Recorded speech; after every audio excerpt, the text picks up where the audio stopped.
Andhra Pradesh Chief Minister Chandrababu Naidu is addressing. Let's watch it live.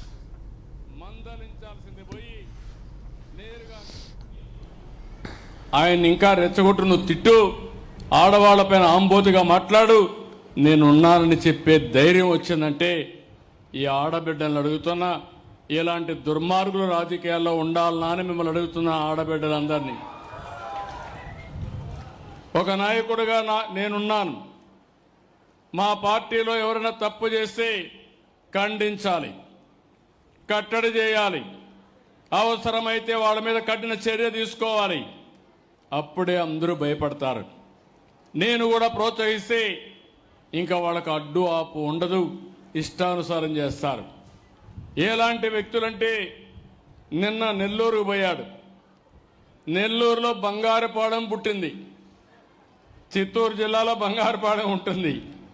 Bangarupalem పోయినప్పుడు వచ్చిన జనాభా టీవీలో వేసిన ఇది తీసుకొని నిన్న టీవీలో ఆ స్క్రోలింగ్ పెట్టి నిన్న మనుషులు వచ్చినట్టు నిన్న వేసే పరిస్థితికి వచ్చారంటే మీరు గుర్తుపెట్టుకోవాల్సింది, ఆ సాక్షి పేపర్లో ఏది వచ్చినా దాన్ని మీరు నమ్మితే గోదావరి పట్టుకొని ఇది కుక్కతోక పట్టుకొని గోదావరి ఇదినిట్టే అవుతుంది. జాగ్రత్తగా ఉండండి.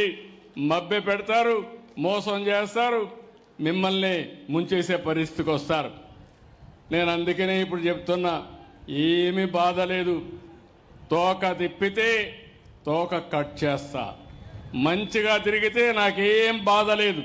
మీరు పోయి చెప్పండి, నన్ను తిట్టండి, తిడితే ప్రజలకే నేను చెప్తా.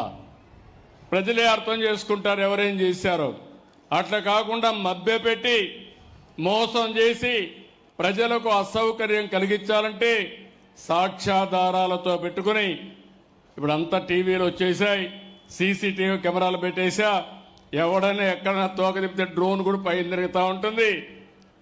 తోక తిప్పినోడికి పోలీసు కూడా పోయే పని లేదు, నేరుగా కేసు పెట్టే పరిస్థితి వస్తుంది.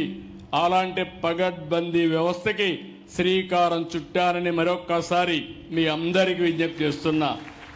అందుకే నేను చెప్పాను, ఈరోజు మీరు చూస్తే హాస్పిటలైజ్ అయిన వాళ్ళకి 14,703 మందికి హాస్పిటల్లో ఇచ్చాం. ఓల్డేజ్ హోమ్లో ఉంటే అక్కడ పోయి 20,587 మందికి ఇచ్చాం. ఒక సెక్రటరీ నుంచి వేరే సెక్రటరీకి వెళ్ళిపోతే అక్కడ దగ్గర 31,496 మందికి ఇచ్చాం. ఎవరైనా వికలాంగులైన విద్యార్థులు హాస్టల్లో ఉంటే వాళ్ళకి దగ్గర 3,683కి ఇచ్చాం. ఇంకో పక్కన కొంతమంది నిద్ర సెక్రటరీకి వెళ్తే అక్కడ 91,456 మందికి ఇచ్చాం. కొంతమంది నరేగా పనులకు వెళ్ళిపోతే ఆ కూలి పనులు వాళ్ళకి డబ్బులు పోకూడదని అక్కడికి వెళ్ళి 19,657 మందికి ఇచ్చాం. ఇంకో పక్క బంధువులింటికి పోతే ఇంతమంది కొట్టేవాళ్ళు, వాళ్ళ బంధువులింట్లో ఉంటే అక్కడ కూడా పింఛనిచ్చే ఏర్పాటు చేశాను. అక్కడ కూడా దగ్గర మీరు చూస్తే 1,61,145 మందికి బంధువులింటి దగ్గర ఇచ్చాం. ఇంకో